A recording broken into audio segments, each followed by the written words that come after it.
Good morning, everyone. Silly. We have reached 10:15. Time to start for the agenda. Jen, would you like to lead us off? You guys ready? Okay. Everybody ready? Usually I would read the statement, but I've learned that that is not, required. So we were just gonna kind of make this a little bit more casual.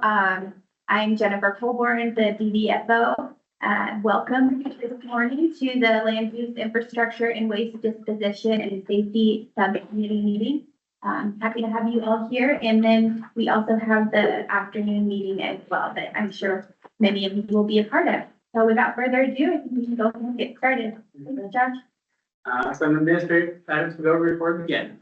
First, this meeting is being recorded and will eventually be posted to the Hanford Site YouTube channel. We take attendance for the meeting for PACA, so if you have not already, please sign in on the sign-in sheet here in the main door. If you're online, please sign in by entering your name into the team, name and affiliation into the Teams chat.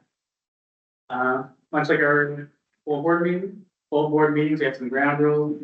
As you know, it's a carefully under your chair's guidance, be respectful, assume participants have good intentions, minimize sidebar conversations in the room chats, and mute yourself online or leave the room if you must answer a phone call. And finally, the room, we have some people in the room, we have a lot of people online, so please be sure to direct your conversations to the owls in the middle of the room. They are the eyes and ears of all of our online participants, which may be a little confusing because they will show up over there. And with that, I think we're ready to hand it off to you, Rebecca. All right. Well, good morning, everyone. Thanks for coming this morning. So we have today on the agenda, we're going to do some committee business later, but we're going to start off with another piece of advice on traffic safety. And so this will be, I believe, our fourth piece of advice that we have written over the past few years on traffic safety. You'll see as we go through it that we kind of try to take a different spin on it this time, rather than talking about the roads and, widening the roads and all the other advice points that we had in the past. We kind of tried to take a different spin on it, and you'll see that as we go through it. Again, thanks for coming, and I hope that everybody here is engaged, and if you have comments or concerns or whatever, this is the place to talk about them, get them out on the table, and we definitely have time to discuss any kind of issues or other kind of advice points or whatever that you want to put in here. So I'd like to start with just going around the room and having everybody introduce themselves. I guess I'll start. I'm Rebecca Holland, and I represent HAMTAC, which is acronym for the Hanford Atomic Metal Trades Council. Jen Colborn, DOE. Colleen Drankard with HMIS supporting DOE today. Mackenzie Kaloi, West Creek Legal, but supporting DOE. Larry Brand, Public at Large. Charles Lepresti, Legal Voting Voters. Jumping to the side of the room, I'm Josh Patton, support the HAP facilitation team. Bob Quirk, member of the public. Rob Davis, represent the city of Pasco. Rich Bloom, City of West Richland. And make sure you don't miss stuff there. Also, Tom Rogers, Washington State Department of Health. and I will run down the list of all those attending online. If you'd like, you can open your microphone and introduce yourself, starting with Patrick. This is Patrick Conrad, HMIS. Dan?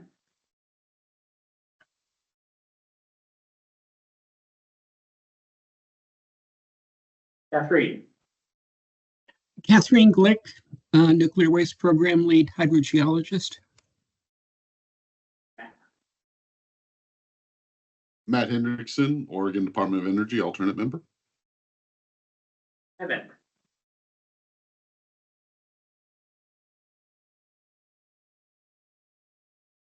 Jane? Jane LePage, Department of Health. Ryan? Ryan Miller with Ecology. Yeah. Hello, everyone. Mia Burke with Hanford Challenge. Rose? Rose Ferry, Yakima Nation Environmental Restoration Waste Management Program. I'm a project tracking resource analyst and also the Tribal Historic Preservation Officer for Yakima Nation. Finally, Susan. Susan Coleman, Public at Large. Thank you, everyone. Back to you. Okay, so I guess we can get right into the draft advice. I'm gonna turn it over to Richard, actually. He is the IAM team lead. And we'll let him cover the background and some of the advice points. I guess the real question was answered is the advice we offered, as Rebecca said, we've offered 4 separate advices over the years. Most all of them, in part, focus on 4S as being a real chokehold. And, it isn't that bad except when it's bad. We're moving, something we came to my mind with looking at the advice again. We're moving the fire station to 2 east. So now the fire station only has 4S's access back unless it goes around the back way. So the response will be a little bit, is needed, whereas right now we still have the 300 area fire station for response. But the real key comes down to is if DOE were going to go after the road, it's going to be a year of paper in order to get that project even to begin to start. And so part of this advice is to focus on the administrative burden that's associated with a project like this. And that administrative burden can start without having full funding for the road.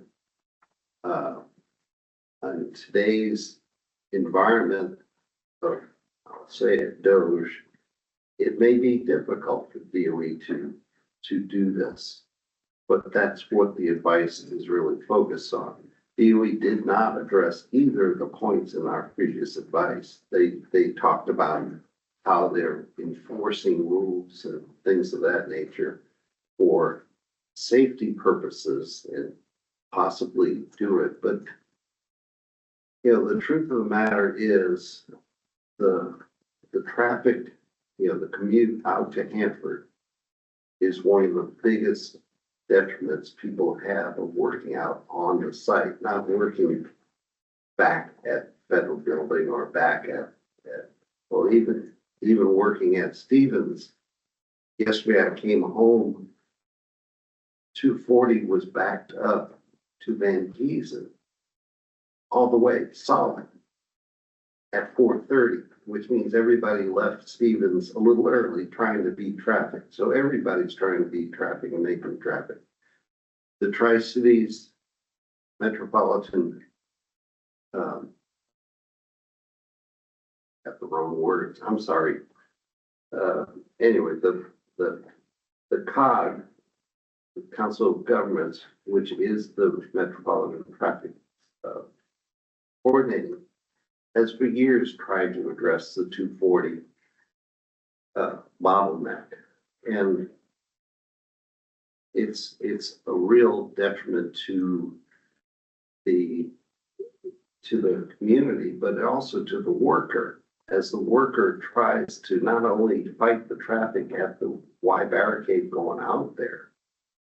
He gets through the city easy at 6 o'clock in the morning or 5 o'clock in the morning, but he gets to the Y barricade and click, click, he's got to clock in, he's waiting at traffic at the Y barricade. He gets out there or he decides to go for the rattlesnake barricade.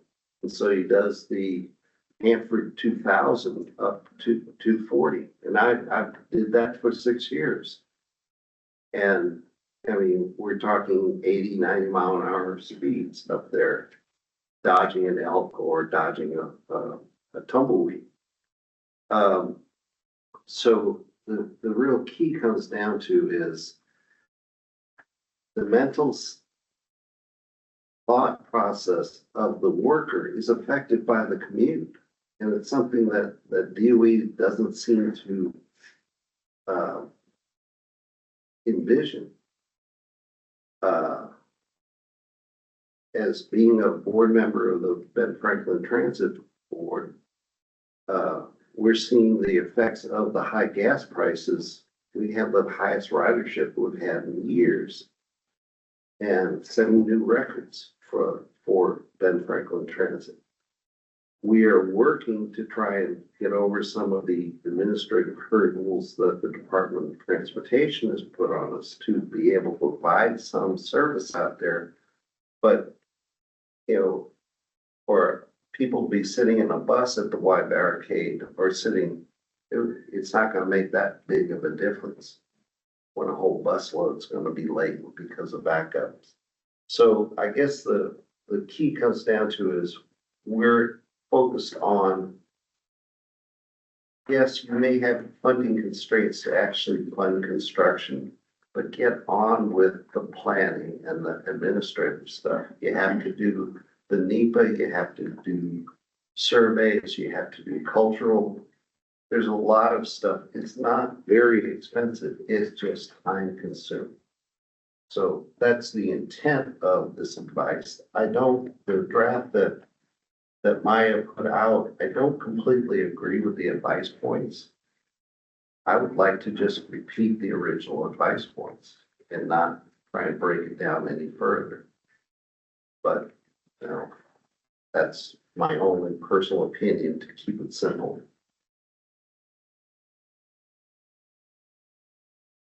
I'll note that for those in the room, we printed 2 copies of the advice, one on the letterhead, which includes the IMP proposed edits, and one without that shows what the original version looked like, so you can compare. For those online, you'll either have to dig your emails for the IMP discussion or deal with red lines on screen.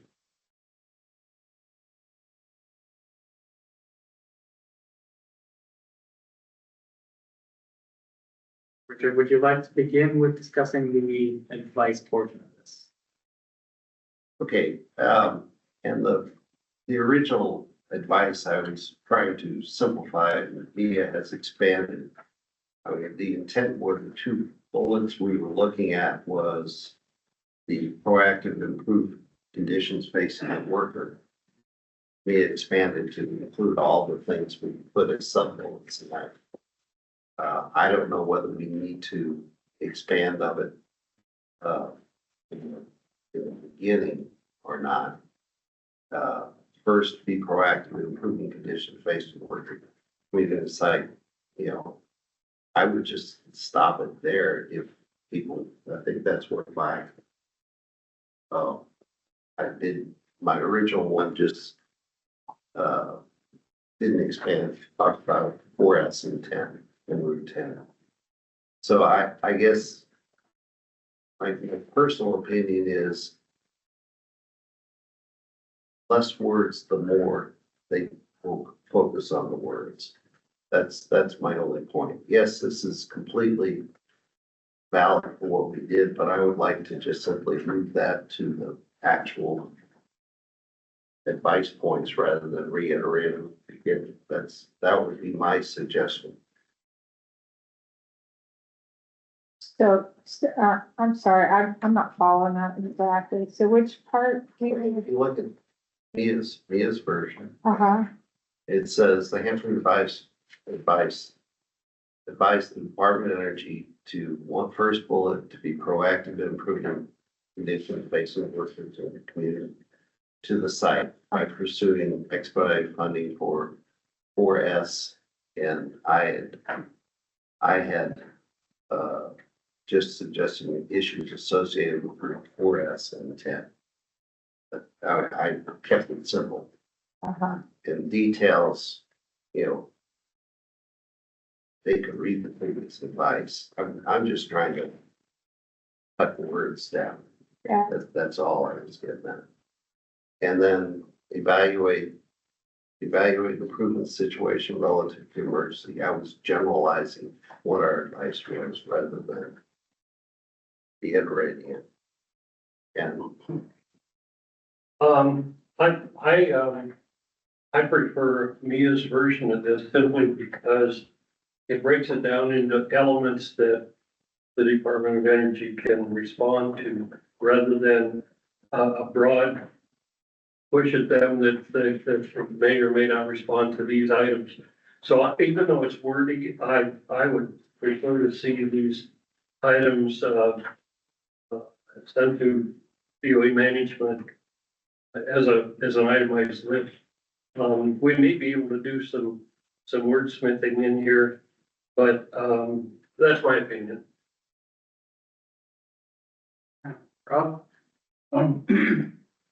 I think the beginning needs some other information.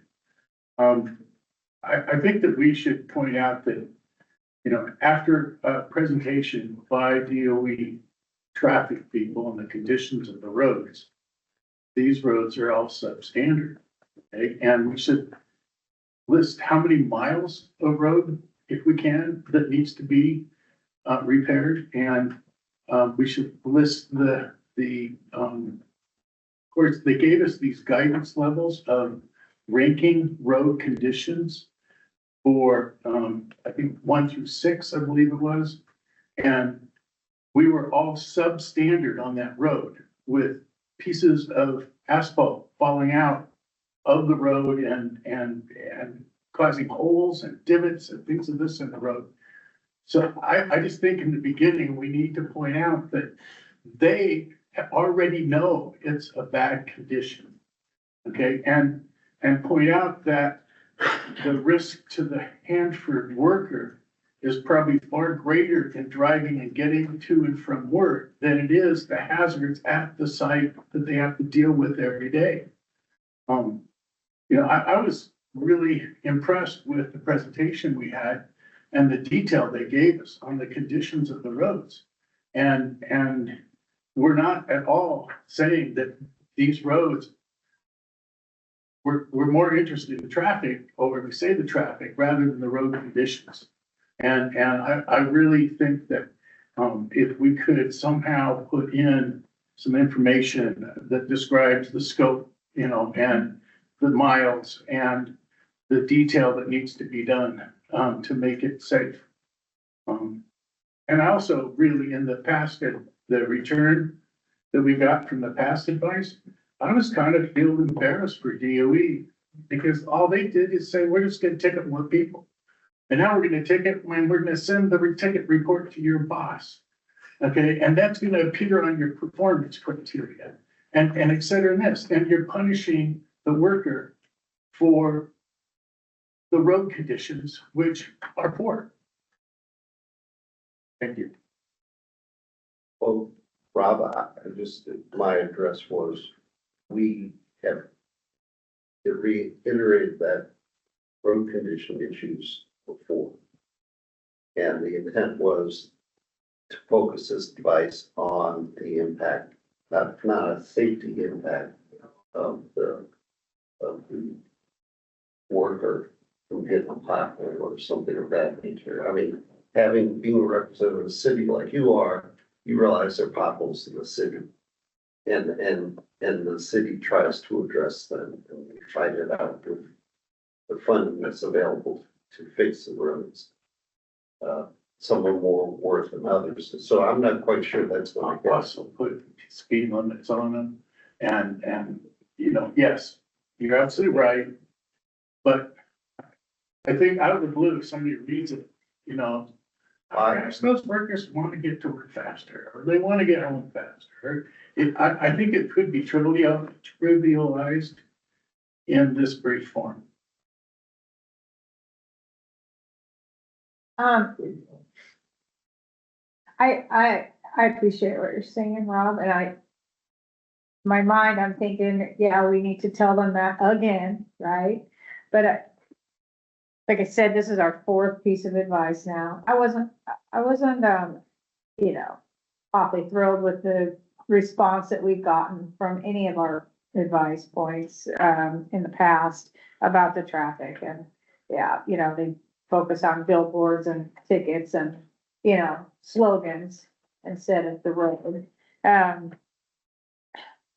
I really think though that in this advice, we're trying to really just focus on what can you do ahead of time?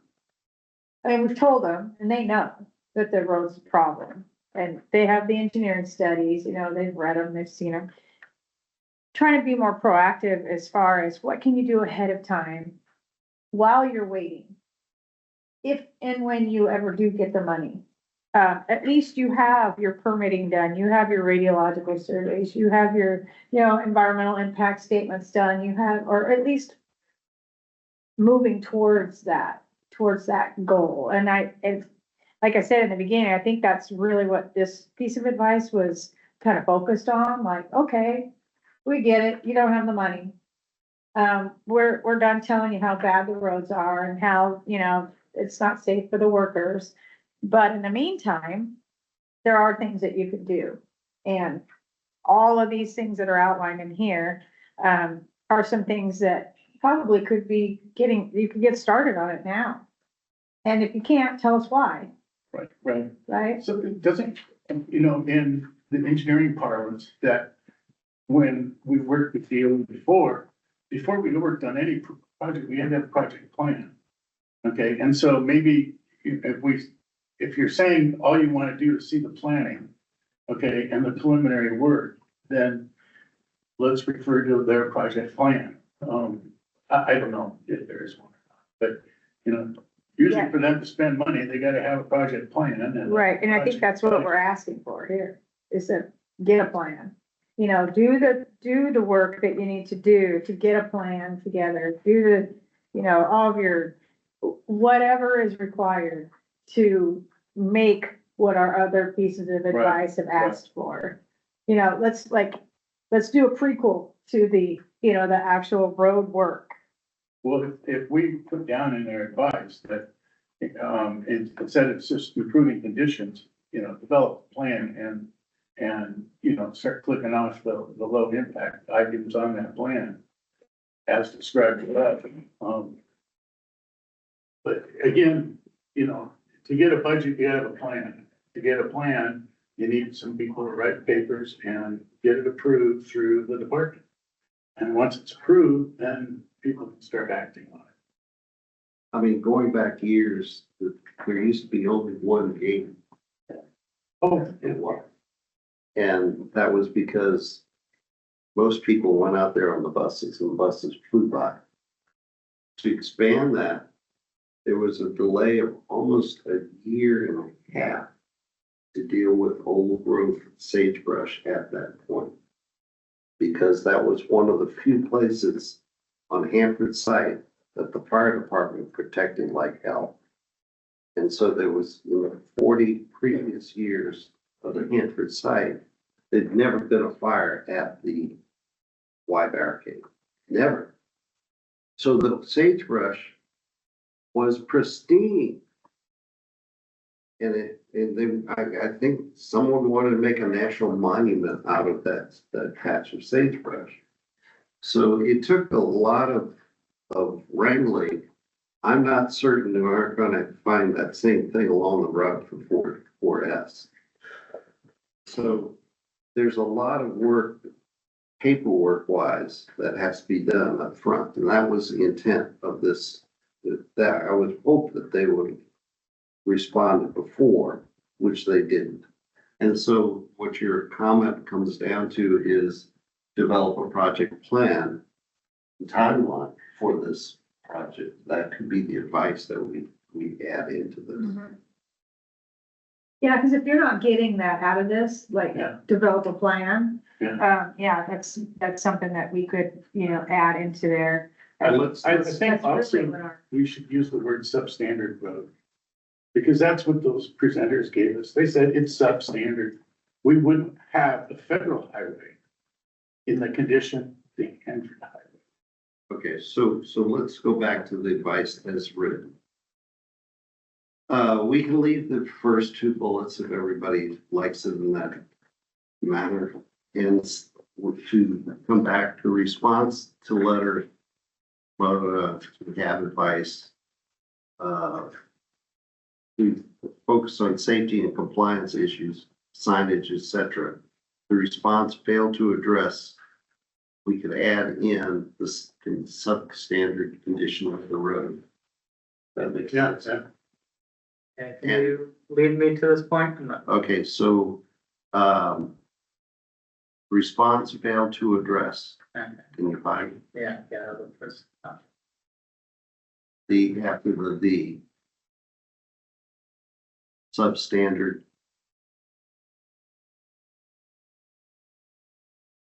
Standard condition of the road and the. Right. Okay. So, does that resolve your concern? Oh, yes, it does. So I'm gonna jump to Q real quick. Rose had a question and then Mia has. Sure. Would like to contribute? Rose asked, what is the accident rate out there? Anyone know?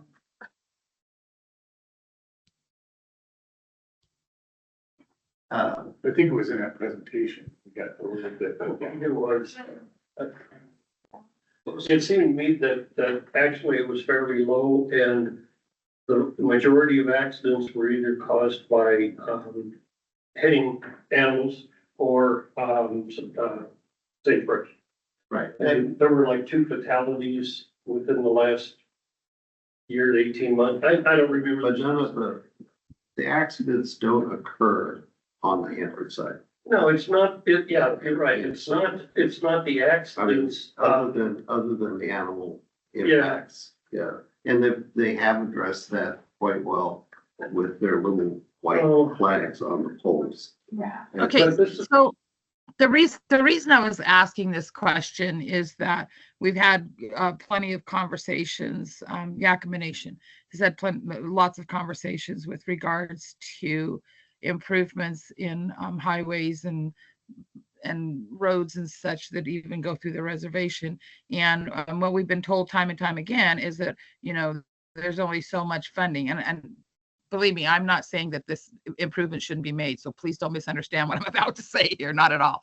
But what we've been told is, well, they look at the accident rate, they look at fatality rate, they look at that. That's the type of thing that they look at in order to decide whether or not they're actually going to do any improvements. And so that's why I asked that question, is because if people are maneuvering through the area safely and there really isn't a lot of accidents and it's just not becoming a huge problem, then we need to really make sure and take a look at how, what we're doing to message this, because they're looking at numbers.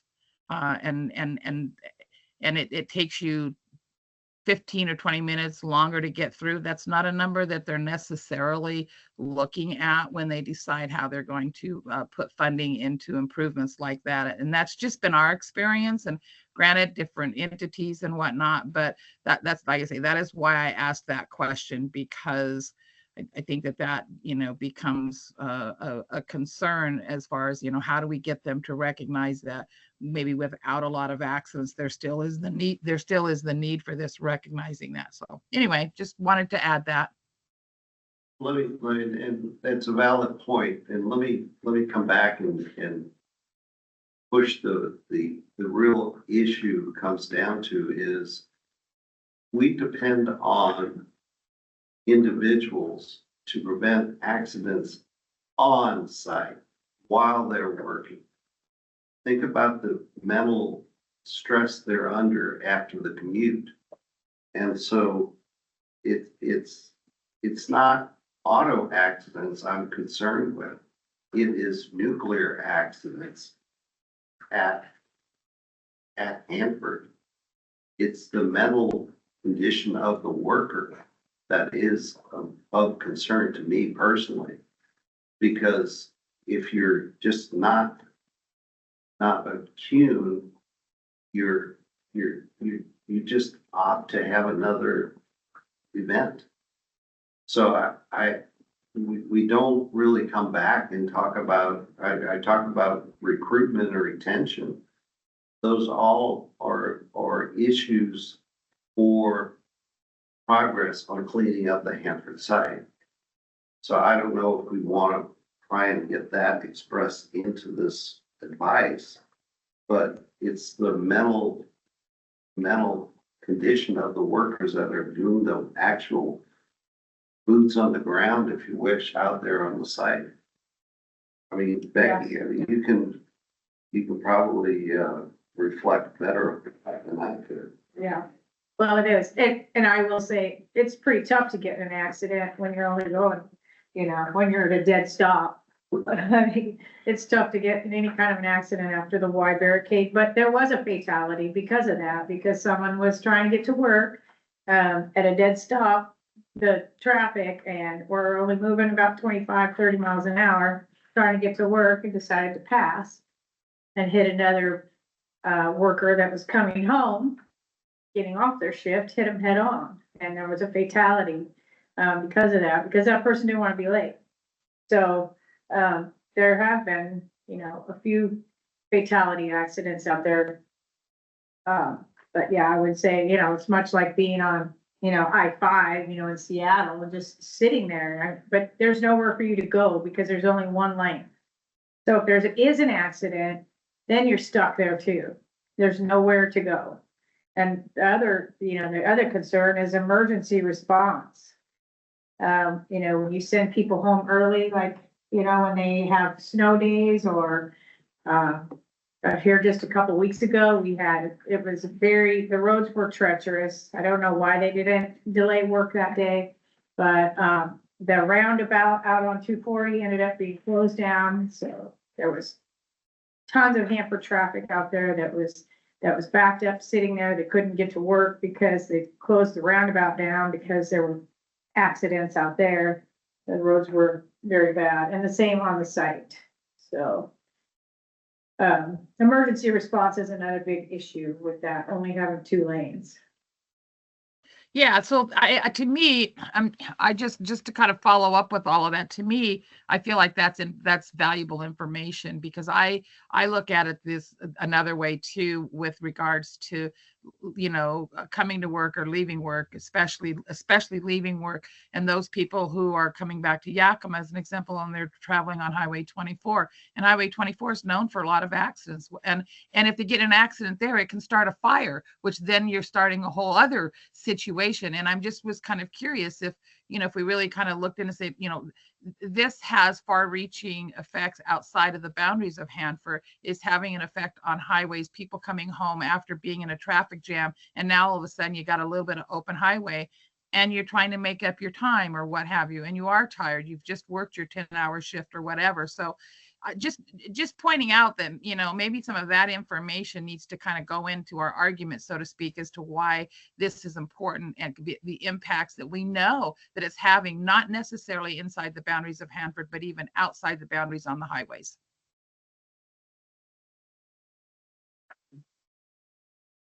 The initial ideas of how that might be implemented. But I can tell you from experience, the Yakima barricade is very easy to get through. I don't believe, so I'm not quite sure we have any studies. Is Michelle online? Yeah. No, okay. The Metropolitan Transportation District does traffic flow studies and counts, and so I don't know if we have any data for Y barricade, for Yakima barricade, but I can tell you from personal experience,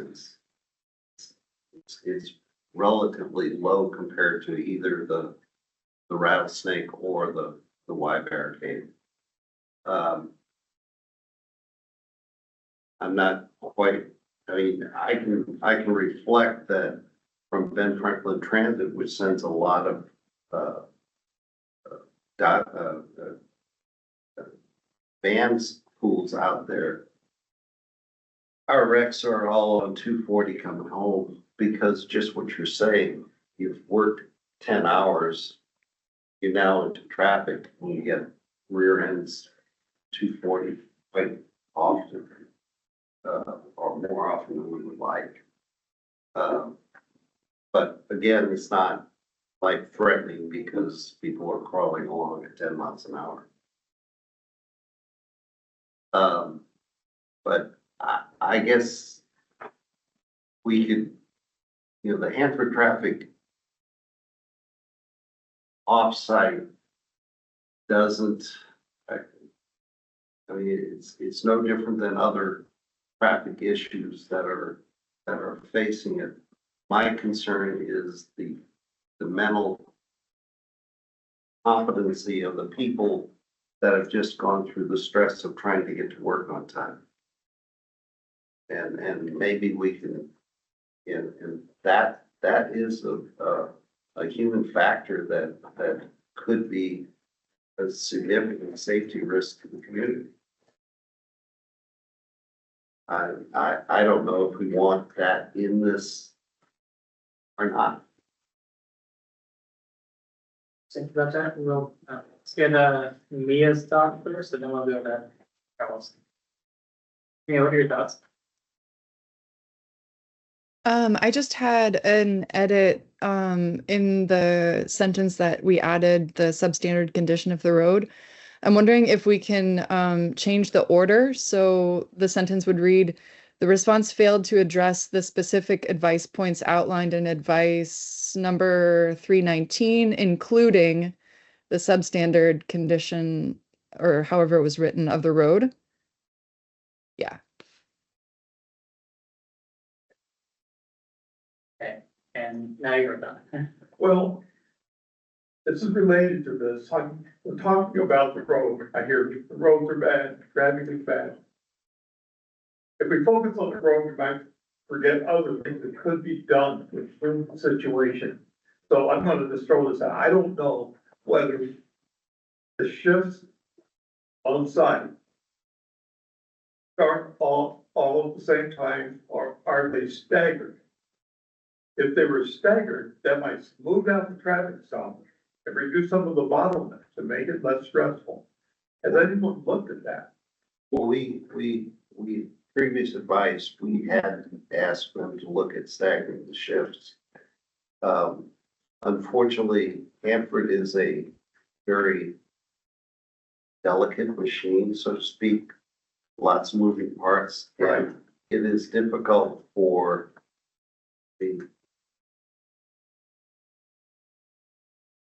when an operation has to happen out at Hanford, there's a whole series of events. And I did a study once that said, this was back when we were running 8-hour shifts. On an 8-hour day, the worker had hands-on tools for 2 hours. Because Hanford work control is Hanford work control. It isn't work expedition. And that's part of the frustration a lot of workers have out there. They don't get to work. They sit around waiting and they're waiting.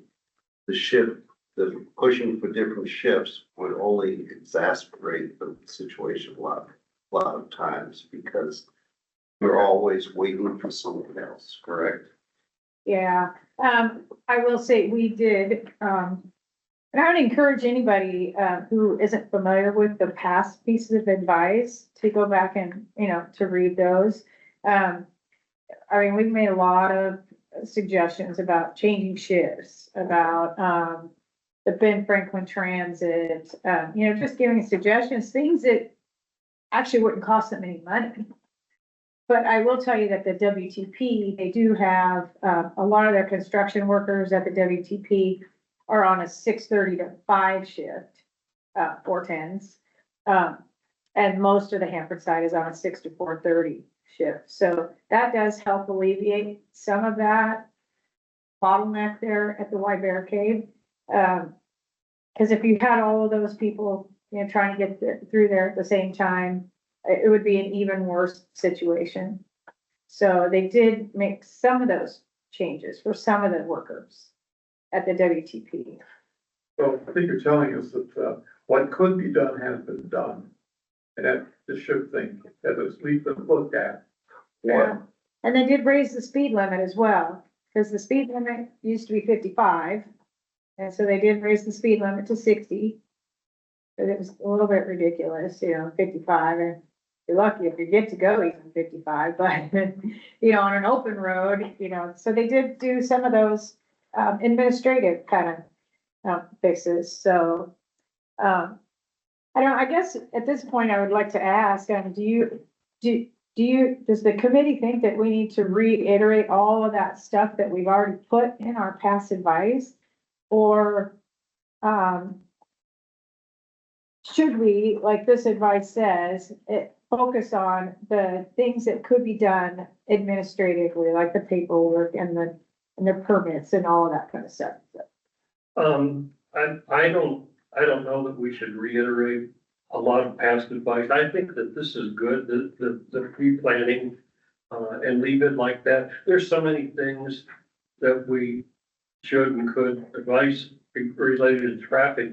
You mentioned, bus or the transit system, and that's almost an impossible task to do because normally the Department of Energy will not allow non-government vehicles to rotate on the site. Now, I don't know if that can be changed. Well, that's not an issue. According to the last study it was, but maybe it isn't now. But there's the issue of where people would park and that sort of thing.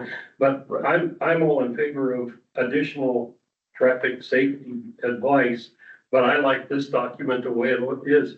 The only thing I would add is a sentence related to the danger of traffic stress on work conditions. I think that's important. But, you know, there's other things in the future we need to discuss. The truck traffic is going to increase again as in 2028 when we're shipping and we're receiving freight and shipping casks out. That's gonna add traffic and it's gonna add some danger, I think, as well. So I'm in favor of not doing much with this except talking about the stress issue. I think that's an important issue. Okay, so maybe that would be the last sentence of that paragraph under the bullets where it says, commuting conditions for the worker recruitment and retention. And we could change it to improving commuting conditions for the worker, comma, reducing worker stress. We'll hear from Rob and then Charles. Let's see, maybe we're okay with this. Did I hear that right? No, I think Conditions reducing worker stress. conditions for. Oh. Yeah. Josh, can we move that screen closer to the table?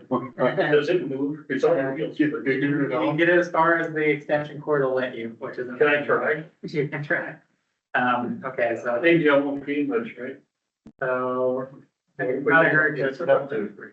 Yeah, you can. I can't really, hold on, I'm looking at the one on my screen. Improving worker conditions. Can you enlarge it at all? Just. Community conditions for the worker, comma. I didn't see so much, huh? Uh-oh, what happened? I'll get it. Oh, did I do?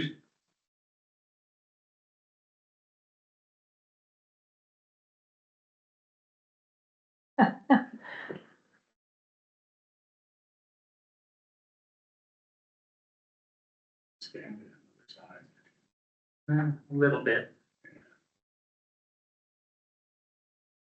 Oh, that's good. Oh, there.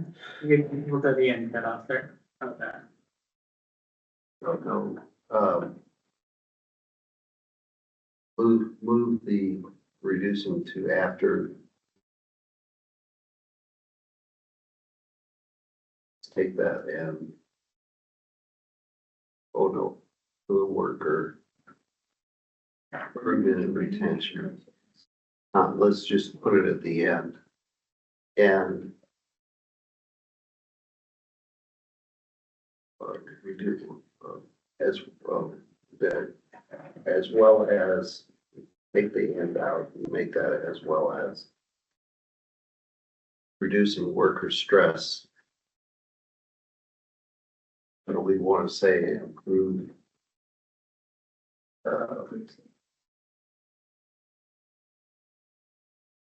It was to say cognitive. Reduce stress to improve worker safety and productivity, Right. something like that.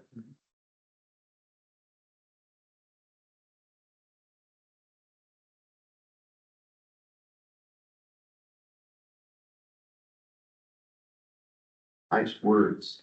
It should be strong, I think, you know. Reduce the risk of mistakes. Well, improving human factors is what we got put in there. Just productivity, comma, that sentence getting huge. So like a line, almost 2 lines. Or I guess, well, it's not too bad though. Okay.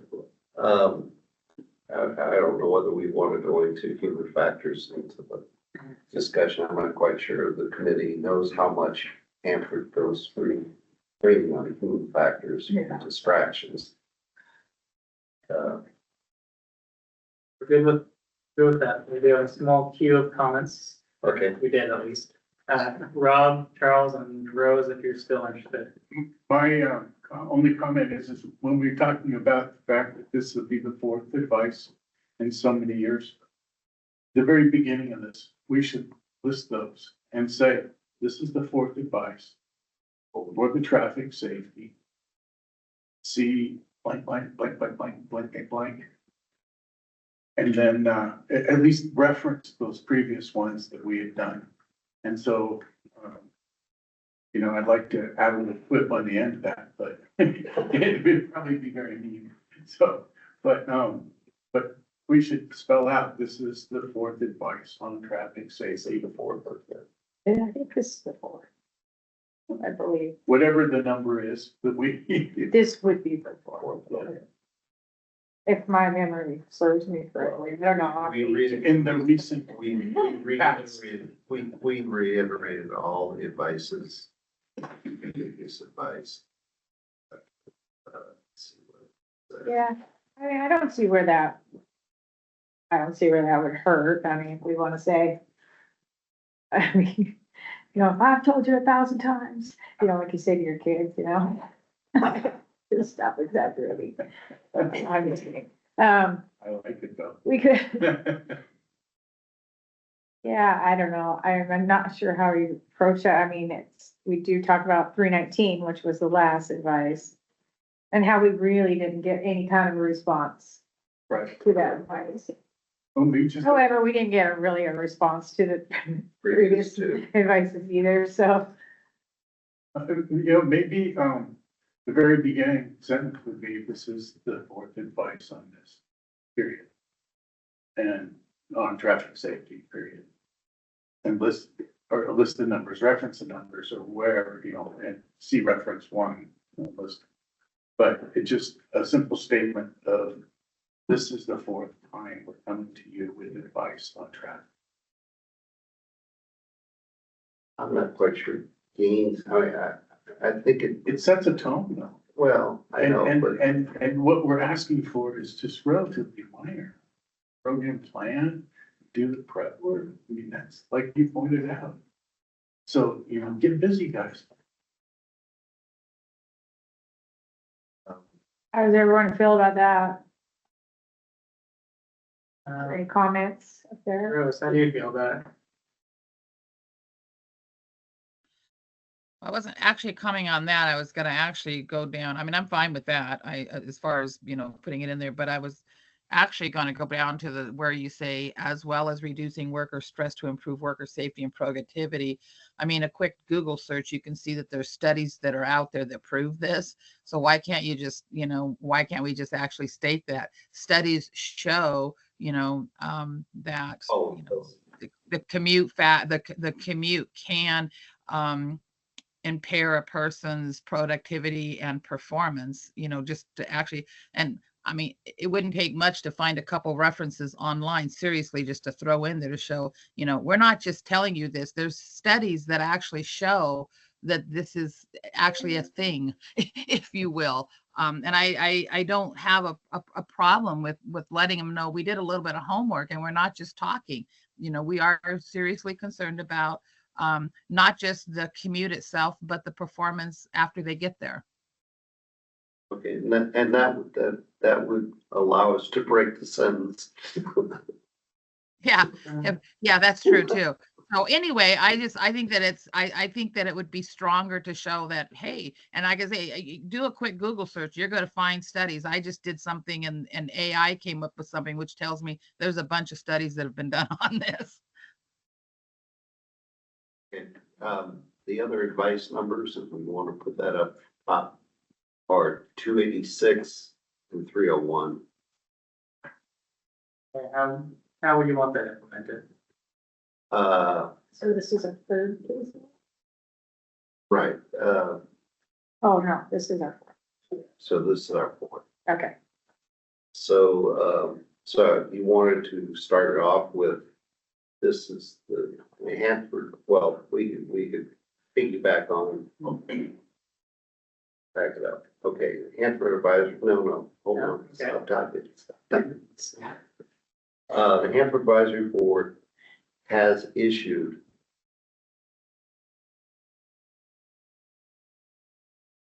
previously. Redundant, uh, but yeah. Issued previously. Issued. You've already issued. I like yours. Has previously issued, wouldn't that be right? We're going back. As previously issued. Maybe I like his words to begin with. Let's start with a new sentence. This, this will be the fourth advice. That's cleaner. Yeah. Have this previously. This will be, or this is? This is, I'd say okay, is. yeah, this is. It's like we're giving them a warning, this will be. You want to say with inadequate response, do we? You've got four, might be, We could put with limited adequate, let's not reiterate that. Yeah. Let's focus on the inadequate response to the last advice So change that will be to is. is.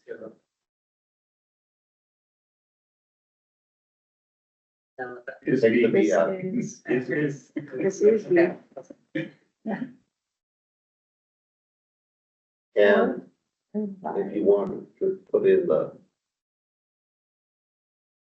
and then the second sentence, in the latest advice, 319.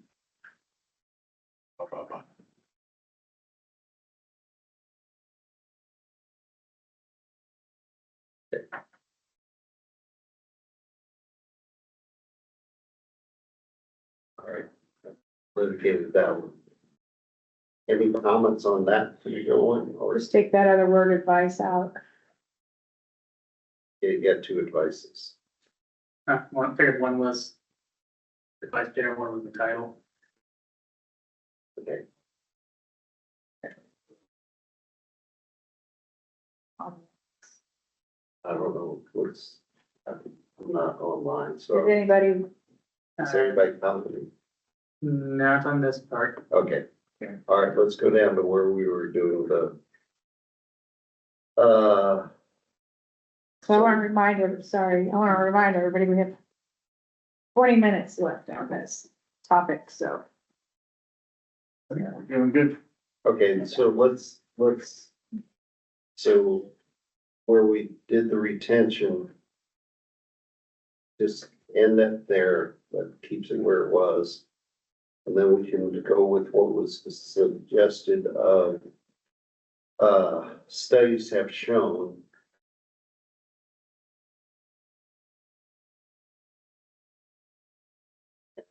I can come up with some references, footnotes, that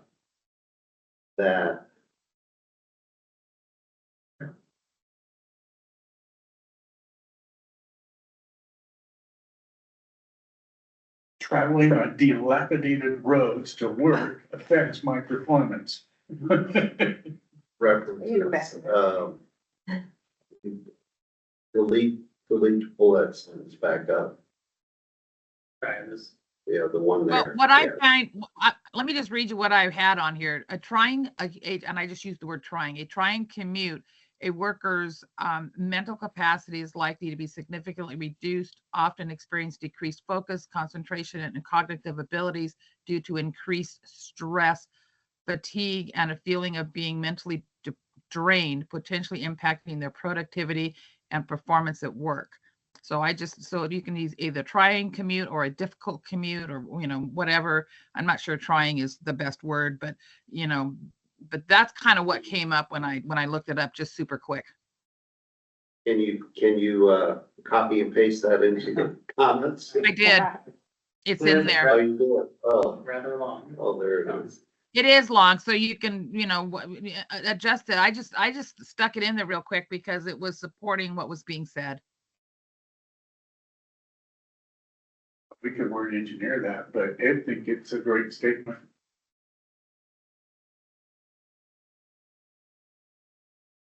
I like the whole statement. Yeah. Yeah. Okay. It's very true. I mean, you see it every day. That sounds like we're smart. Artificial intelligence. We'll let Rose take credit for that. That's it. No, that's all AI. Which means it came from probably hundreds of sources, I mean, so that's why I'm saying, I think finding a reference to put in there is going to be easy peasy. Yeah, and AI is always subject to what the Learning. the database they're drawing from, and I don't think that database they'd be drawing from for those is how would I put it, corrupted. Okay, so So moving along. Okay, so now Aaron Break in chat offered a reference that I've added as a comment. okay, So I think that suits. like everybody has. Harvard Business, the poor impacts of a long commute. Oh. Makes us sound even smarter. It's harder. Or it might be corrupted. You had 100,000 a year. Yeah, okay, let's go down that. And so I think we're okay. Anybody have any other comments beyond that? I kind of just scratched in a little bit, we're asking to develop a plan that would specify what they're gonna do. Well, no, I put that in the advice. Okay, got it. I'd make that the advice points. Okay, Okay.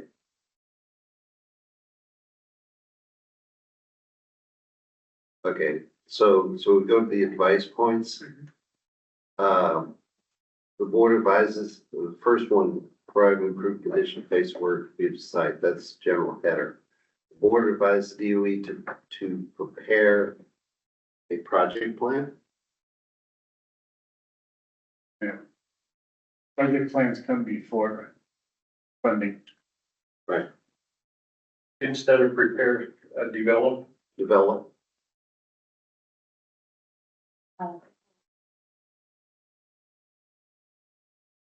Improve conditions. To expedite worker commutes. No, expedite the progress project. Okay. So are we combining these? No, Um, no, I think they're two different, I mean, they're two different things. One's funding and one is a plan. You want to, capitalize project plan as a formal document? So it needs to be a title. yeah, if project plan is just generic. Okay, Can I ask a Right. quick question here? Can I ask a quick question here? Why is it that we think that they're not planning to expand Route 4S by the way? They don't have any money, that's what they keep saying. Okay. They're So gonna, The reason, it's 5 and I'm years just gonna tell you, the reason that I'm asking this is because they have actually brought this to this project to our cultural group and have talked to us about the potential of doing this. So that's why I was kind of wondering, because it's not like it's not on their radar, because they've actually talked to us Oh. about this, the tribes. right. It is in 2030. It was on the study they did in 2020. And so, yes, it's on their radar, but do they have, I mean, yes, if they're working with the tribes, that's great, but they're gonna have to start walking that road looking for, tribal, cultural issues, correct? I mean, they haven't had you out there. Yeah, But they also have to. they have maybe. to- I mean, yeah, we haven't gotten that far yet on it, but I just wanted that clarification because I know that they have brought it to our tribal working group on more than one occasion of what this is anticipated and what this would look like. And so we've had some conversations. That's all reason I was asking is so you guys are aware of that and everything. It's just really not moving quick enough because of funding or what have you. So I get that. Thank you. Right, well, mainly if they had responded to that with that information in the letter, in their response to the other advice, we probably would feel better.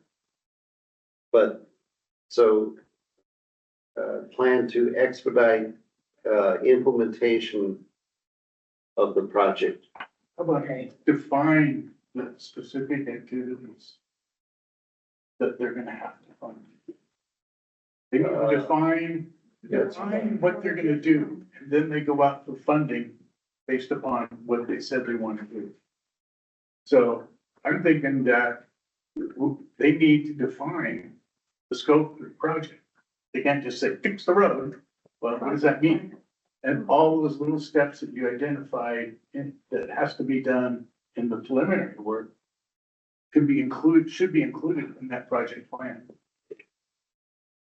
That's getting into the weeds.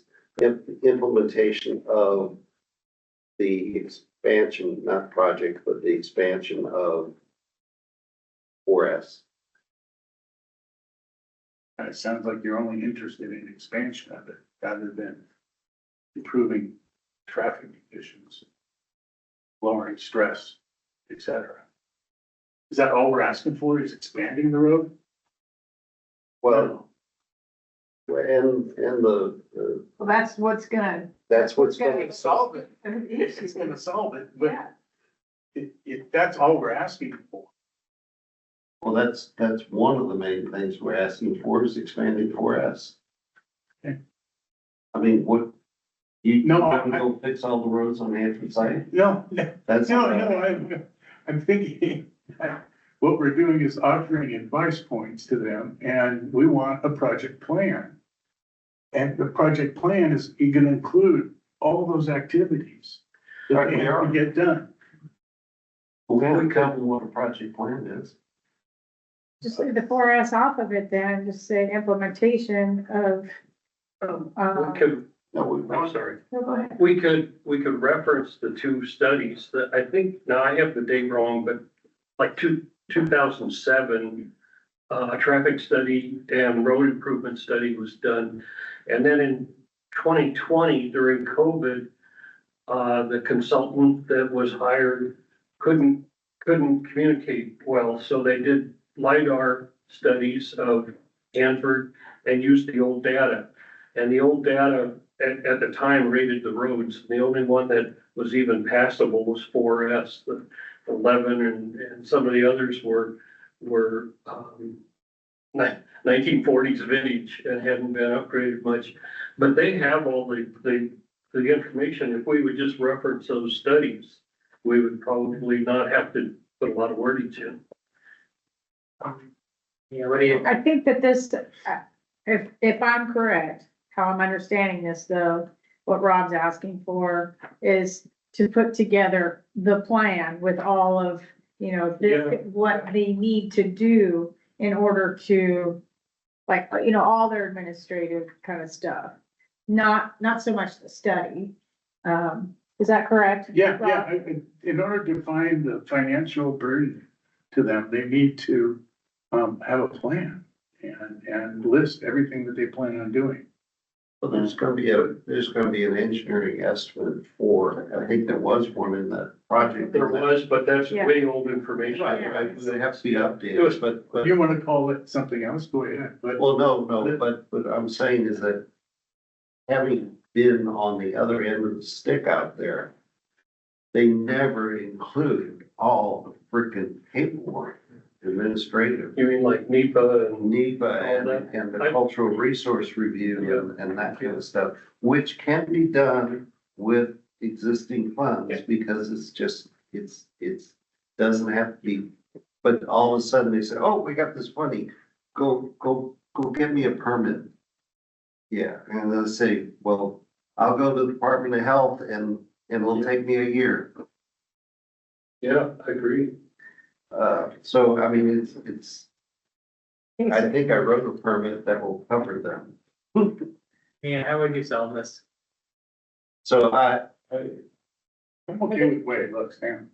okay, but Is it the key, right?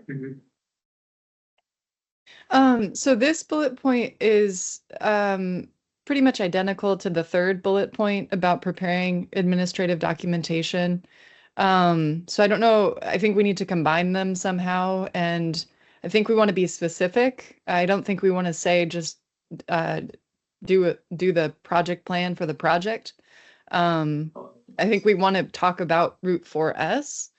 I also want to be careful that we're not telling the agencies what to do, but maybe asking that they show us the project plan or the administrative documentation. Just some thoughts. well, I was thinking of moving that bullet up underneath this other bullet. And, or like you saying, combining them. I think they say the same thing now.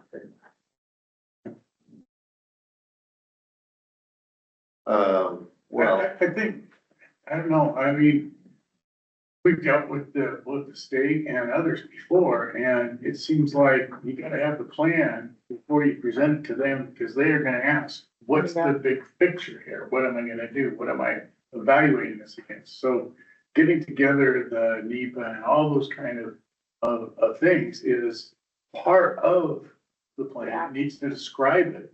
Okay, so then people can say, okay, 10K for this, 7K for that, et cetera, and total up their budget. So do you like what Ryan put there? He Yeah, just that's put fine, including that's a project plan. So now that we've done that, can we get rid of that? Okay.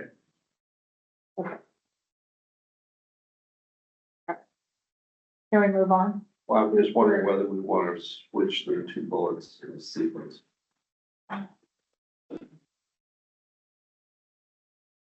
Plans always come before the work. Yeah. We've already asked for the, yeah, like that.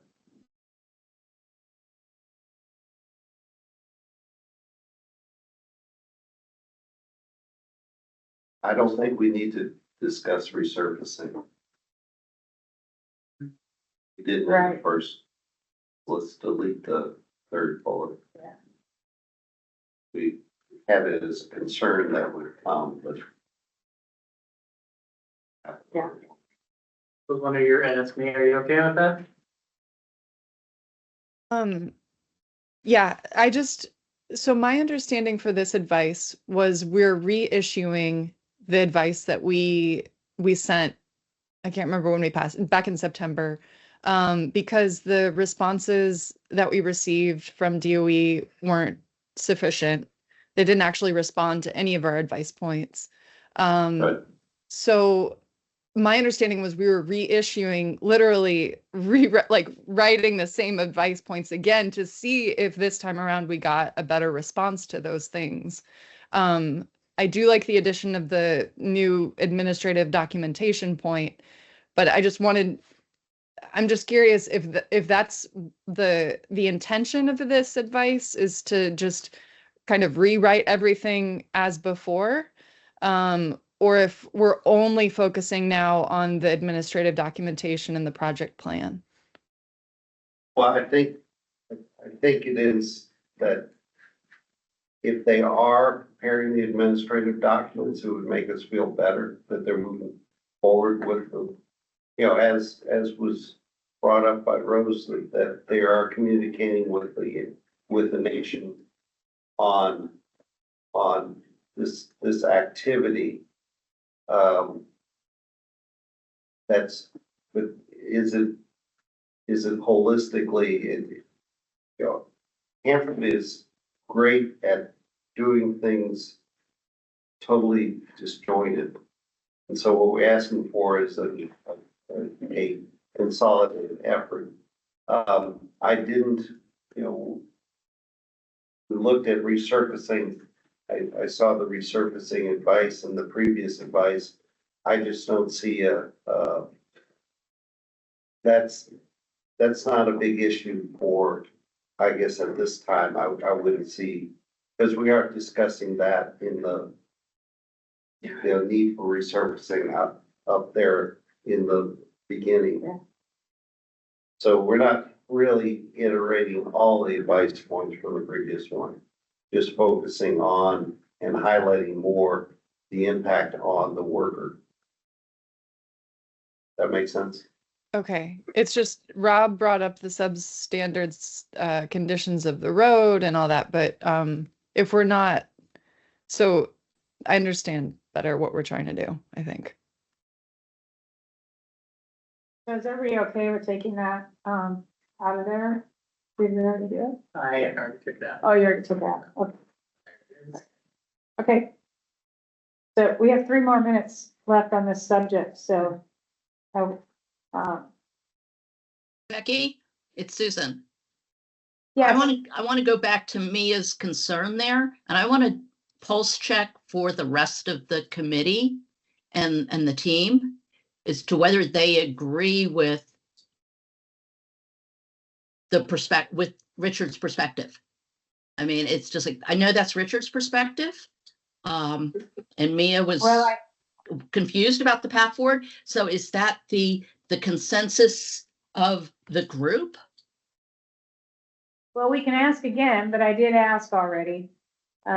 So is everyone okay here on the committee with going forward with the way the advice is focusing on the administrative parts of it and the permitting and all that? Is everybody here okay with that? I think it's a good advice. Yeah.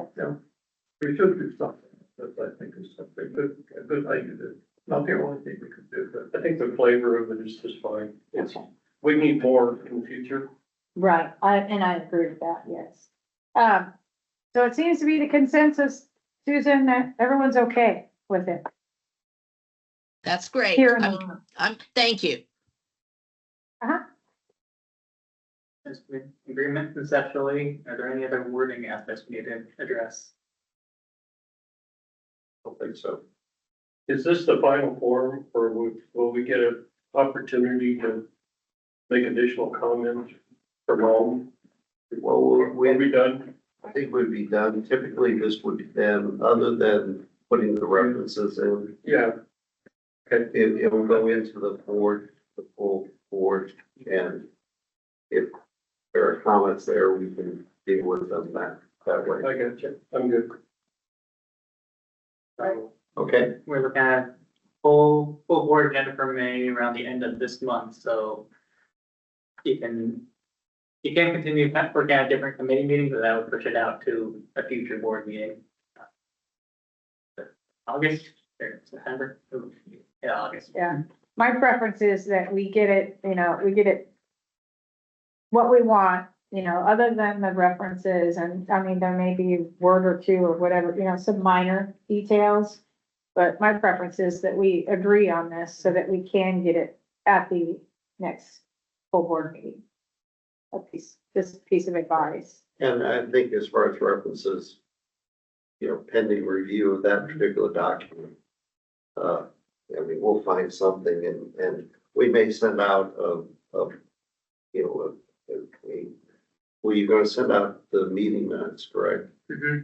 So we would attach that draft, that proposed to the meeting minutes. Good. And make sure you have this available to sort of references. We can send this individually after the meeting. Yeah. So with the proposed changes and the agreement that references will be sorted out, sorry, Mia, go ahead. We didn't talk about the last 2 points. Are we keeping those in? Those are the same from the last time around. Yes, that was the intent. Okay. And everyone's okay with that?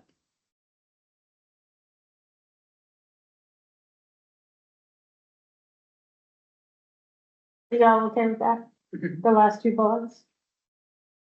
Head nodding in the room, the rings of yes.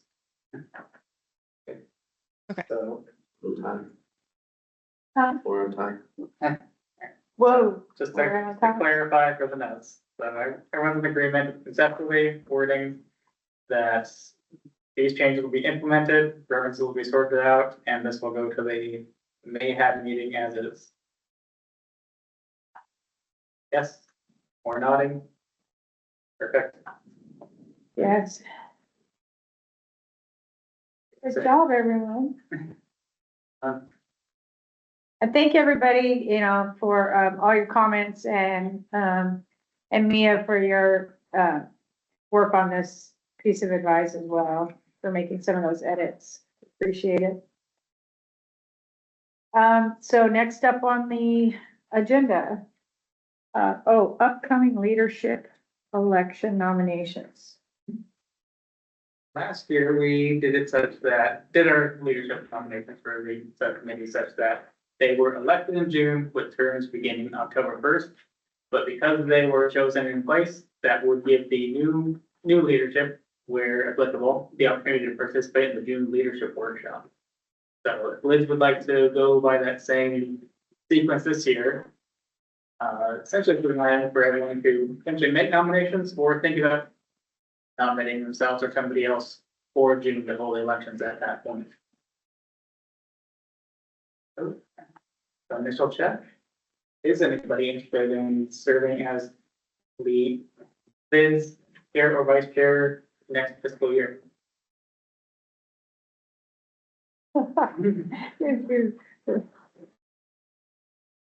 Anybody?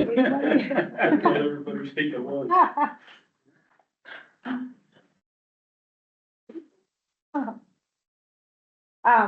So are we suggesting that we're not suggesting that we make nominations today, are we? Or It's an option, but you don't have to. It's an item to put in everyone's head that the next LIDS meeting in June, this will be relevant. So, okay, So think about if you'd like to serve, think of who you may think is good, would be good to serve. We will confirm willingness to serve for any nominees and try to move forward with elections in June. Not that I'll make suggestions, but Rose, I think it would be beneficial to get a little bit more of the nation's involvement in this. So this is Rose. I actually have a meeting with Royce tomorrow, and I'm going to ask him, what have you heard? Because we've had this before, and so I can kind of, I guess, push a little bit further on my end to see whether or not they've actually got a project in the planning. Is that? Well, I was thinking more of leadership leadership involvement in this. Oh, our leadership? You, what, you. Just New leadership. Well, I think what I want to do at this point is, I mean, obviously we're all about, you know, the safety and that type of thing. And so I think what I want to do is find out what they're planning, if anything. You know, and so I was going to just ask Royce, hey, have you heard anything about any, you know, road improvement projects out there? What's going on with some of that stuff, and just see what he says. No? Yeah. Rose, I was suggesting you for a chair or a vice chair position, would be interested in that, not just simply the rest. Okay, okay. You know, on any other circumstances, I would say absolutely, but I just to be honest with you all, right now I am on a detail and I'm serving as the Tribal Historic Preservation Officer. So currently I am doing 2 full-time jobs for the tribe. And so my time is, I'm amazed that I'm even here today, to be honest. I didn't have any conflicts or anything. I'm really, really overwhelmed right now with the work I'm doing for the tribe. Come back to me when I don't have this detail anymore, and I'll probably be more than happy to step in and you know, participate a little more than I am now. I'm not trying to make an excuse, just the reality check. Okay. Okay. Hey, thanks for your service there. I mean, I know you're busy. Thank you. Yeah, and I am trying to participate as much as I possibly can full-time. And I of our federal partners that are in the same boat that I am. In fact, I know there are. And so we're just kind of trying to get through these trying times right now.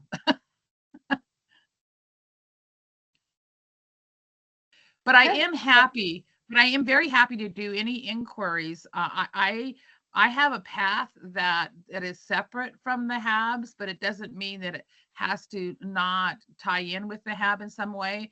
And so when we have issues like this, that maybe I can go directly to DOE and say, hey, what's going on with this stuff? Or we have, you know, I'm happy to do that. So I will do what I can with some of those to try and, at least if nothing else, find out what they're thinking and get some information. I don't think they always communicate with the HAB maybe the way they should. Not always. Okay, all right, well, with that in mind, so everyone here in this room or that's online, that's part of this committee or would like to become part of the committee and has any aspirations of being a leader, just keep that in mind. June, we'll do nominations and elections. Ideally elections, but that's the same with Carm, I think. We'll get sometimes that might need to get kicked down the road a bit. So the leadership workshop is in That is in June. June. Yeah, we have 2 committee day placeholders ahead of the leadership workshop. Okay, so perfect. So that would work out if there's any leadership then to attend the leadership workshop. Yes. Yes. What, Richard? Nothing. Oh, okay. Richard had something to say. Okay, so, next meeting planning. So is the LIDS committee slated for those days in June? Yes, each of the HABs committees is slated for those days, to actually say that they want to meet. Like DOE has a couple potential briefings coming. What are those?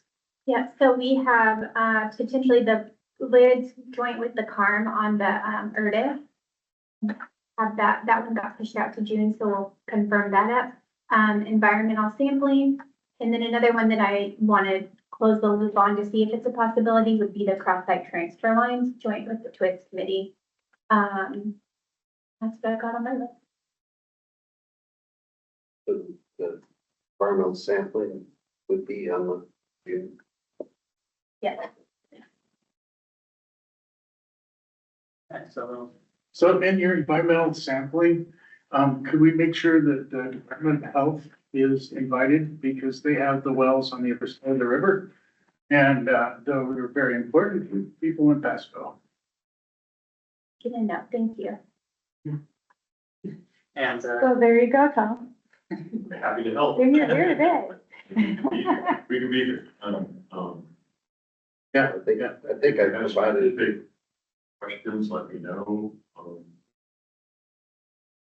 Want an overview, or you want to focus on our groundwater extent for our split systems, that kind of thing, I can address that as well.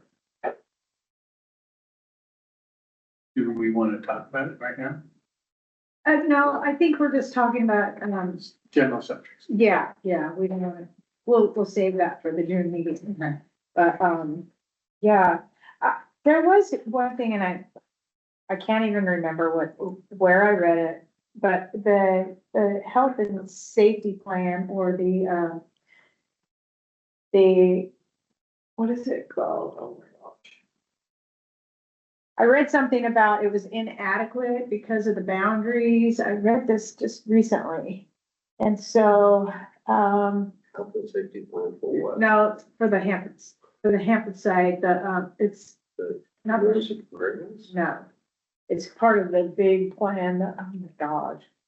Documented safety, the DSA? DSA, documented safety analysis. Oh, So I read somewhere where there was an inadequacy in that, read it. Usually document safety analysis is associated with a particular activity. Yeah, such it as was, tank farms. right, it was for like the waste treatment plant, area. There was, I'm just saying, I'm just bringing it up, I can't specifically say, but, just maybe that's something that, I know it was a report or some kind of a briefing somewhere that I read that. I'm not exactly sure. Like the Hampton site boundary or something was inadequate in the point in their documented safety analysis. Oh, And so there was a, like the emergency response boundary?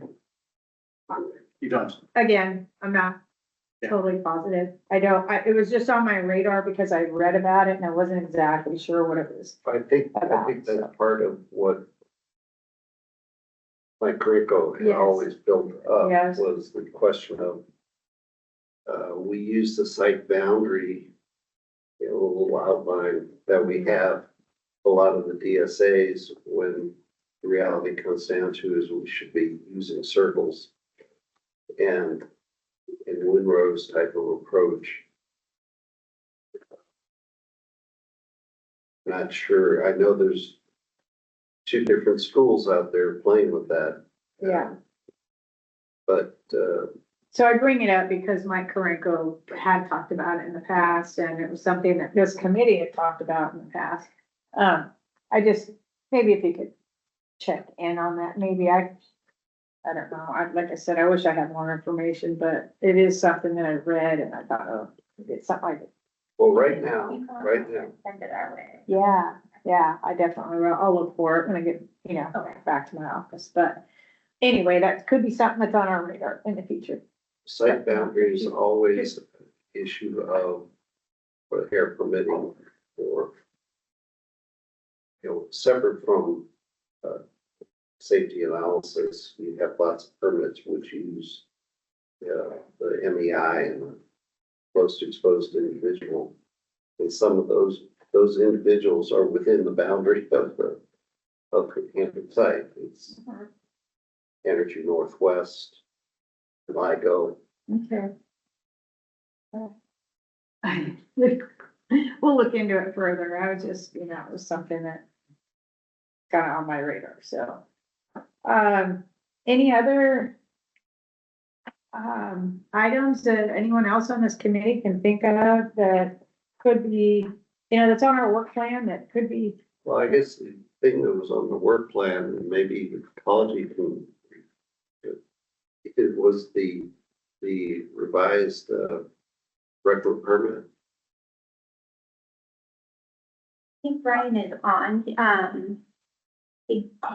go ahead, Brian, I don't want to speak for you. Rev 9 or whatever. No, so yeah, we're still planning to come with updates when we get them. So I know we've been providing some updates to the full board lately. So I'm not sure if we'd have something specific in June. I think we were possibly looking at talking about some of the PI for Rev 9 at the June COE possibly. So some more to come on that one. So Ryan, have they come up with the the summary cards approach for the permit? You mean those baseball cards? Yeah, Yeah. So we do have those, and I know we shared when we did the committee of the whole back in August, we shared drafts of a good chunk of them back then, and I know we're still working to kind of polish those up, but we are having those as part of the PI effort for this one. So those are just about done, I think.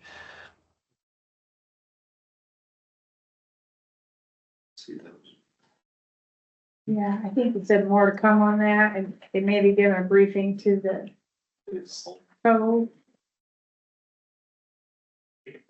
Your idea was to bring some public involvement materials for feedback to the co. I think that's what we were looking at possibly doing for June. Yeah. Perfect. Yeah, what are your thoughts? We had a briefing on NewCon when it was with the RD&D permit. But I'm wondering if next year, I don't know if it would be ready by then, but to have an update on whether it worked, the system in pulling out tank vapors and neutralizing them. So just a suggestion for the committee. Newcomb was presented to the tank, twist committee. It was probably a joint brief. And, yeah, I mean, they have run the tests. We should see results. Right, yeah. Cause it's on the twist committee and the LIDS committee as a joint, so, yeah. We went briefing. Yeah, I thought it was a pretty good presentation. Also, the NewCon website, people should take a look at. It's got a lot of information there. We're looking towards the future. Something that came up during the last ESC call was the idea of starting to put forth ideas for next fiscal year ahead of work plan development. Dan's in the room to hear them.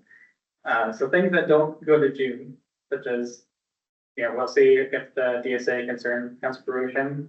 New cons next year. Is there anything else the committee might be interested in learning about or acting on next year?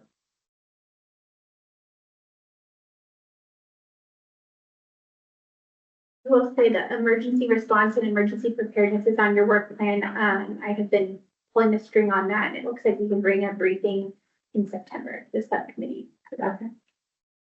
All right, perfect. Well, do you happen to know when the site-wide emergency drill on the health? A good question. I feel like they're usually in May. Hasn't popped up onto my calendar yet, so I can find out. They're usually twice a year, one kind of like a larger one, and then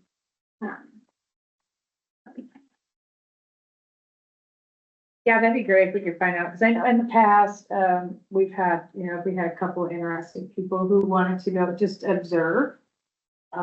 It's kind of a eye-opening, to go down to the emergency operations center. I know I went one year, a few years ago, and just watched. as a member of the HAB. As a member of the HAB, Yeah, and, didn't participate at all, just observed, what was all going on, and then the fake press conferences and that, all that. So, yeah, if we could find out and maybe, find out if it'd be possible if a couple of members. Liz, committee member. Yeah, Okay. if they could come and just observe if they wanted to. So I think, that emergency response and all that, I think that's something that we'll always, want to move forward, on our work plan, for next year at the leadership committee or the leadership workshop, something that should be on the work plan for next year as well. Did you Everybody say agree? EOC drill, or emergency response, emergency preparedness? Yeah, just for our, for the work plan, Yeah. for the LIDS committee. Anything else? Any burning desires for anything anybody wants to talk about, like, an open forum, without getting into the weeds of all the reports and all that. So, maybe, 618, the thing with next to Energy Northwest. 1811, Yeah, that would be an infrastructure thing that, we probably need to. You know, I understand that people are afraid to do anything to clean it up because potentially exposing other people. And so that must mean they must have information about what's there now and how hazardous it is. I mean, we could be explaining why we're not cleaning that Okay. down. Just the thought. It's probably a DSA issue. Anyway, yeah. Because Energy Northwest would be within that. It's right next to their parking Yeah, lot. and so Yeah. it's Energy Northwest DSA having to be modified for that activity within, you know, in the time. It could be, but yeah, I think that'd be a good, Yeah. possibly if someone could come and just talk about, cleaned up 61810. The other, We got 61811, and there's some issues, some obstacles with that, and 10 seemed to go very fast though. When they started, it went bam, and now it's cleaned up and we drive by that thing and there's tumbleweeds there now. that they planted. Yes. the new solar project out there, speaking of weeds, it might be worthwhile to talk about, to me, the fire mitigation associated with that, because that could be one hell of a mess. If we burn up that solar, if we have tumbleweeds under it, and they do tend to grow. Where is this at? Where? What, 7 acres, it's, Next to Energy Northwest, or like out where at? across from the probably part of it's over the old, 61810? 6, 8, 10. So I don't know how much. And at the TSA, yeah. So there was some land years ago that was remediated, but for some chemical stuff on the north of Bremerton, on the 61810 side of the highway, right? Yeah. Part of that area is going to be where That solar solar farm is gonna be, Okay. so. We try to keep our eyes on what the permitting process is with the city and that kind of thing in the county and the state, so that we. That's gonna be least Yeah, DOE land, I mean, but, to me, you end up with, if you burn up solar panels, that's a significant release. yeah, you have other things, you have chemicals. You have- Chemicals that come out of that. Those are no fun, chemicals are no fun. So No, yeah, it's just, that was just simply a topic for next year. I think it's a good thing because, no, I totally agree with you, because how are we using the site? If we're not gonna use it for recreation, right? We How are gonna use it? land use. Right, we are. No, that's interesting. I'm glad you brought that up. Is that? Now, Richland's not here, so they're not complaining.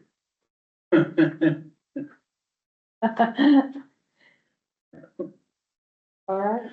So what would the impact be, on traffic when the two streets become one way? Is that planning done? I'm West Richland, I'm Richland, so. Yeah, I know, I'm asking generally, I think it's, they're gonna change so Chadwick. one way is that gonna be all resolved before it gets to Hanford Road, roads? Pretty much it'll get out once it gets to Stevens. I mean, I saw the plan and basically as it gets out to Stevens will, rather than go into GWA, GWA will go into Stevens and I think Jadwin will just go into, Well, I was under the impression it was all gonna be managed by the city. Right. But I thought I'd ask a question just in case. Yeah. I'm sure it'll have some kind of impact, I guess you could say good maybe bad news to some, but good news for Hanford commuters is that project that was supposed to be shutting down, 240 there, Yeah. that lost its funding. Did. Yeah, that's what we were told, that that project would not be because of the Doge, that they lost their funding to redo that railroad, tracks right there, and then where they're gonna put in that sound wall. So for the time being, anyway, that was supposed to have started already, I think, the beginning of March. Energy Northwest does have an outage coming up. So that is also going to add to not just the Hanford traffic, but the traffic within the Tri-Cities. And from my experience, I will say, just be careful, be on the lookout, look for vehicles with out-of-state plates, because they do tend to drive a little crazy. I mean, we see some pretty odd stuff. But anyhow, so there will be another, at least 800 to 1,000 workers, going to Energy Northwest. And so they'll be in the community as well. Just keep an eye out for that. You have any business you need to cover in the last few minutes? Well, I'd like to thank these guys for working on this advice. I know it's hard work. Thank you. Well, thank everybody else, who's had input to this, and, thanks to everybody who shows up.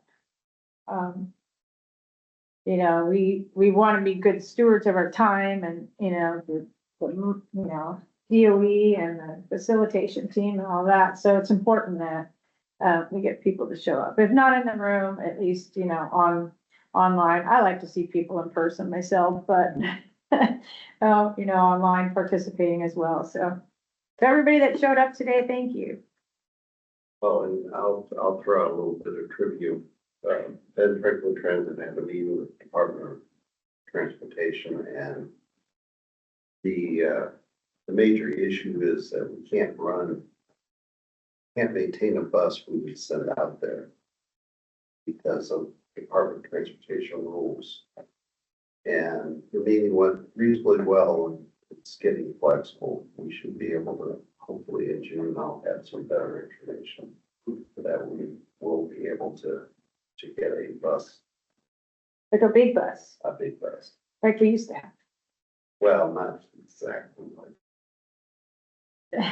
We were hoping to get some handy-down buses, which would be commuter type buses like you used to have. But the issue comes down to is we can't maintain them in federally funded maintenance shops. Yes, how stupid is that?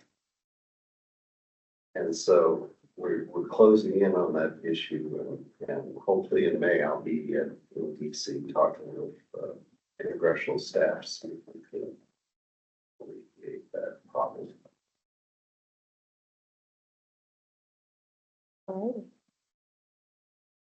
Can I just ask a quick question about the board meeting, the full board meeting coming up? So we talked about having, so Carol Johnson, is she gonna come? Yeah, so, go ahead. Are the other presidents? We're gonna just have Carol Johnson, come to the May full board meeting. But I think in the future, it could be an opportunity for all presidents to come to the full board. But May will just be Carol. Okay, yeah, okay. I know it was very beneficial in the past when we had all of them, all of the presidents. I mean, I thought it was great, to have them all there and talk about, the companies. And, as everyone knows, Bob Wilkinson moved from HMIS now over at, CPC Co. And so now I'm at Carol now with H2C. So yeah, it's a good, good for them to have exposure to the HAB, I think, and for the HAB members to actually, see who these people are in person and engage with them. Maybe that's something that's like an ongoing yearly thing, is the president come and or maybe it doesn't make sense to do it every year, but it can be something that we continue to talk about, but I did confirm, I think yesterday, that it will just be Carol and she's available, so Okay, it's on her agenda. well, perfect. All right. I teased that at the city council meeting and invited all the city council guys to come to the board meeting to listen to the presidents. Yeah. President. President. Now. It is, yeah, And some of them went, maybe, they got time, I'll yeah. go out there. I think you have the last word. Okay, well, last word is thanks again, you know, for everybody coming. And, you know, if there's something that you think of, prior to our next board meeting or prior to our next committee meeting that, you think, aha, maybe we should talk about this, or, this would be good, or something comes up and get a hold of Richard or myself. I'm sure we're on the distribution list. If not, you can put my information on there. I don't know. I'm pretty sure it is. No, Dodgers, West Church and City website and find me. Right, or you can find Richard. So when we talk about the cross-site transfer, if people remember that, one of them is just a fresh water line to get the bathrooms to work on West. Or to put bathrooms out there when the work's out there. But there's also two other lines. There's the Supernic line and then the salt or the slurry line. And, is it clear that our joint meeting on the cross-site transfer would include all of them, or just the water one, or, maybe the Supernic one, or, I will find out. yeah. And it's not confirmed officially for June, but, that's sort of what I have in the works at the moment. Okay, good, thank you. With that, I think the LIDS meeting is concluded. Okay. Thank you again, everyone. So.